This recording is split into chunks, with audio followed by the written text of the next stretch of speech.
बीच में जो अंधभक्ति और जो गोदी मीडिया है, जो अंधभक्ति और बार बार ठूस देती है कि तुम खतरे में हो। अरे मेरे बाप, अगर तुम बहुमत में हो, हमारे हिंदू राष्ट्र है, तो हिंदू जो धर्म है वो खतरे में कैसे है? खतरे में कैसे है? तो खतरे में कर करके, बता करके। रमेश महोदय, बहुत अच्छा सवाल है आपका। मैं ये कहना चाहूँगा कि रमेश भदौरी हमारे मेंबर ऑफ पार्लियामेंट हैं, पढ़े लिखे भी हैं। हालांकि वो बैकवर्ड कास्ट से आते हैं, ठीक है, लेकिन पढ़े लिखे हैं। और उनको एक जो है ये प्रायोजित तरीके से ये वोट की ध्रुवीकरण के लिए हिंदू मुस्लिम के बीच में नफ़रत फैला करके ये जो आरएसएस और बीजेपी का जो एजेंडा है उसके तहत ये सारा कुछ किया गया है। और यही वजह है कि रमेश भदौरी की जगह अगर कोई दूसरा होता तो अभी उनकी सदस्यता ख़त्म हो जाती 2 मिनट में, उनको अरेस्ट कर लिया जाता। लेकिन उन पे हंसी मजाक किया जा रहा है, उनको सपोर्ट में जो है सत्ता पक्ष आगे आ गई है। तो ये जो है ये हमारी जो पार्लियामेंट है, जो हमारा एक बड़ा मंदिर कहलाता है, जैसा दिशा पूरे भारत को दिया जाता है, जहाँ से करोड़ों रुपया खर्च होता है और देश को चलाया जाता है, वहाँ से ये राजनीतिक ध्रुवीकरण, वोट की ध्रुवीकरण, हिंदू मुस्लिम के बीच में नफ़रत फैला करके, जिस तरह से मंदिर मस्जिद का नफ़रत फैला करके और एक समुदाय को एक तरफ ले करके अपना वोट बैंक बनाना चाह रही है बीजेपी, ये देश के लिए घातक है, ये लोकतंत्र के लिए घातक है। ये नहीं होना चाहिए देश के अंदर। लेकिन राजनाथ सिंह सामने आकर बोले हैं। देखिए, राजनाथ सिंह उत्तर प्रदेश के हैं और जहाँ तक दानिश अली हैं वो भी एक जात से, और उनका एक पैटर्न मिलता है। और एक तरफ वो अपने को बचाव रखना चाहते हैं कि देखो साहब, हम तो बड़े अच्छे लोग हैं, लेकिन कहाँ गए 302 मेंबर ऑफ पार्लियामेंट? कहाँ गए वो 26 मुसलमान मेंबर ऑफ पार्लियामेंट? कहाँ गए हमारे जो है सभी 25 करोड़ मुसलमान जिन पे ये आवाज़ उठ रही है? तो ये जो ध्रुवीकरण करके, ये नफ़रत फैला करके लड़ाना चाहते हैं, ये होमवार कराना चाहते हैं, मुसलमानों को टुकड़े टुकड़े गैंग बना करके साइड में करना चाहते हैं, हिंदुओं को एक तरफ ध्रुवीकरण करके जोड़ करके वोट लेने की जो राजनीतिक चली जा रही है, जो बीजेपी चाहती है, ये सरासर गलत है। मैं इसका निंदा करता हूँ और भदौरी को फ़ौरन उस पर जो है अरेस्ट होना चाहिए और उसकी सदस्यता बंद होनी चाहिए। जब आप जो है राहुल को आप सदस्यता ख़त्म कर सकते हैं, एक मानहानि, उसने क्या कहा था? सिर्फ इतना ही तो कहा था कि जो है मोदी जी, तो मोदी जी को कहा, उसको लोग जात को ले लिया।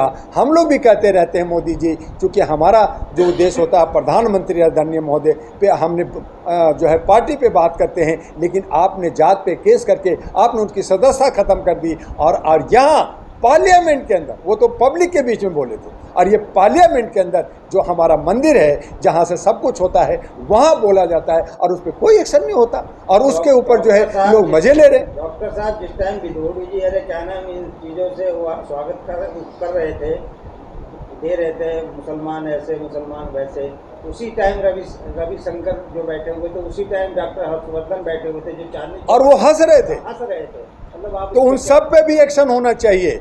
उन रविशंकर पे और हर्षवर्धन पे, दोनों को जो है सदस्यता खत्म होनी चाहिए, जो इस तरह के हंस रहे हैं। और आज जो सारे लोग हंस रहे हैं, जो अंधभक्त लोग हैं, जो पार्टी और सत्ता की ध्रुवीकरण करके देश को तोड़ना चाहते हैं, गृह युद्ध की तरफ ले जाना चाहते हैं, समाज को जो बर्बाद करना चाहते हैं, हमारे गणराज्य को ख़त्म करना चाहते हैं, उन तमाम लोगों पे एक्शन होनी चाहिए, न सिर्फ हमारे खाली भदौरी पे होना चाहिए। भदौरी तो एक जो है एक मोहरा है, जो एक उसको जो है प्रयोजित करके उसको किया गया है। लेकिन जो शब्द कहा गया, लड़ाई का मामला यहाँ है कि जो शब्द कहा गया, आतंकवाद जो कहा गया, जो है कटुआ कहा गया, तो ये जो शब्द है ये बहुत ही बेकार है, जिस पे हमारे आदरणीय सामान्य प्रधानमंत्री कहते हैं कि आतंकवाद की हम जो है बात नहीं सुनेंगे। अगर एक आतंकवाद हमें मिल गया तो हम पाकिस्तान को ख़त्म कर देंगे, पूरा आतंक के खिलाफ लड़ रहे हैं। तो आपके ही पार्टी के एक व्यक्ति संसद में आतंकवाद की बात उठाता है। अगर दानिश अली आतंकवादी है तो आप उसको अरेस्ट कीजिए, आप उस पर एफआईआर लॉन्च कीजिए, आप उनकी सदस्यता खत्म कीजिए दानिश अली पे। और नहीं है, अगर वो संसद है तो आपका संसद ने जिसने कहा है, जिस तरह की इस तरह का स्टेटमेंट दिया है, एक आम आदमी को, एक छोटा सा सोशल मीडिया को, एक आदमी पे आप ईडी इनकम टैक्स लगा देते हो, उनको अरेस्ट कर लेते हो, अब उसे क्यों नहीं कर रहे? आप ये मानते हैं दुआ साहब कि क्या नाम पार्लियामेंट से 2024 का आगाज भारतीय जनता पार्टी ने शुरू कर दिया? बिल्कुल कर दिया है। पार्लियामेंट जो नया विस्टा बना है, कभी आपको मौका मिले आप वहां जाके वीडियोग्राफी करें, वहां जितने भी फोटो लगाए गए हैं, जितने भी सीन लगाए गए हैं, वो सब सनातन धर्म के हिसाब से लगाएंगे हैं। वो जो है अब पार्लियामेंट नहीं रहा, वो संसद भवन जो है सनातन भवन बन गया है। 1500 साल पीछे चला गया है। वहाँ पे संगूर की छड़ी रखी गई है, बहुत सारी मूर्तियाँ लगाई गई हैं जो पार्लियामेंट के अंदर नहीं होना चाहिए। वहाँ सत्यमेव जयते हटाया गया, वहाँ अशोक की बेइज्जती की गई है, वहाँ पे जो है हमारे हर पॉकेट के अंदर जो है गोडसे को घुसा दिया गया है, गांधी को मारो गोली, ऐसा हमारी सिस्टम बना है। और यही वजह है कि जनता जो है तराई कर रहा है, उनको इकोनॉमिक सिस्टम खराब हो रहा है, पॉकेट में पैसा नहीं है कि ताकि वो काम कर सके। मैं कहना चाहूँगा कि मोदी जी जब आपने सारा कुछ कर दिया है तो ठीक है, आप अपना फ़ोटो लगा करके नोट पे हम जनता को जो है राहत दीजिए संस्कृति भवन में। तो ये जो है जो 24 की तैयारी जो आगाज़ है, ये 24 की आगाज़ ये हिंदू राष्ट्र के नाम पे हिंदू की पोलराइजेशन करके ध्रुवीकरण करके ये लड़ना चाहती है, सत्ता बनाना चाहती है। ऐसे राजनीतिक पे मुझे शर्म आता है और निंदनीय हम इनका भर्त्सना करना चाहते हैं कि ये देश को विखंडित करने की राजनीतिक है। ऐसे राजनीतिकों को गोली मार देनी चाहिए। वो साहब कहते हैं जो कुंवर दानिश अली कह रहे हैं कि मुझे इस्तीफा, मतलब बहुत आहत है उनकी बातों से, उनको इस्तीफा देना क्या? बिल्कुल नहीं देनी चाहिए। अगर वो इस्तीफा क्या लड़ाई लड़नी है? हमें इस्तीफा से मतलब नहीं। इस्तीफा तो वो देगा जो गलती किया है। दानिश अली अगर इस्तीफा देता है कि आहत हुए तो इस्तीफा क्यों देंगे? उनको लड़ना है, वो FIR लॉन्च करें, उनके साथ आवाज़ उठाएं। मैं समझता हूं कि बाकी सारी पार्टियां जो इंडिपेंडेंट है, भारत की जो नागरिक है, 25 करोड़ जो मुसलमान है, जो 26 मेंबर ऑफ पार्लियामेंट है, उनको साथ देना चाहिए और ये बात उठाना चाहिए कि ये हमारा जो है सौहार्द का, हमारा जो है ये जो हालात है, जो हम एकता में अनेकता में एकता लेकर करके हम गणराज्य को जो चला रहे हैं, इसको ये जो है एक जात में, एक धर्म में नफरत में फैलाया जा रहा है। तो जितने लोग नफरत के खिलाफ हैं, नफरत को जो ख़त्म करना चाहते हैं, उनको दानिश अली के साथ खड़ा होना चाहिए और आवाज़ उठाने चाहिए, चाहे वो किसी भी पार्टी का हो। मुझे उससे लेना देना नहीं है। सवाल है कि हमारे समाज को तोड़ने की जो ये साजिश है और एक कौम को लेकर करके सियासत करके और ध्रुवीकरण जो किया जा रहा है सत्ता के लिए, ये गलत है और ये घातक है देश के लिए। और इससे हम विश्व गुरु नहीं बनते, बल्कि पूरे विश्व में हमारा थूथू होगा, हमारे पे लोग थूकेंगे। हम हैं कहाँ, हम नीचे जा रहे हैं या ऊपर जा रहे हैं, ये तय करना होगा। हुआ साहब, मेन मुद्दा ये है, ये लोग जब सरकार बनाए थे 2014 में राम मंदिर को लेकर और बहुमत आए, और दूसरी बात यानी हिंदू मुसलमान उस समय भी हुआ था और इस बार भी संसद में मतलब मुसलमानों के खिलाफ। और ये जो हम क्या लगता है कि ये 2024 यानी हिंदुओं को एक करना चाहते हैं? देखिए जर्नलिस्ट महोदय, आपका बहुत अच्छा सब्जेक्ट है, सवाल है। 2014 में राम मंदिर एक से नहीं, उससे पहले 20 साल 25 साल से चल रहा था इशू।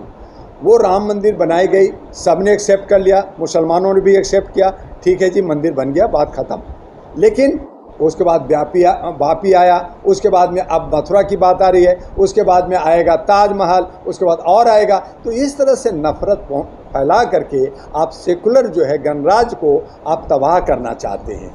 एक दूसरा ये कि वो लोग ये ध्रुवीकरण पोलराइजेशन करना चाहते हैं, ध्रुवीकरण कि मैं हिंदू, जो हिंदू बहुसंख्यक में है, वो हिंदू चाहे वो बहुसंख्यक हैं, चाहे वो OBC हैं, चाहे SC हैं, ST हैं, हम उनके पीछे फूट डाल करके महिला विधेयक ला करके महिला को लॉलीपॉप दे करके और इन तमाम चीज़ों को लेकर करके मैं सत्ता में बना रहूँगा।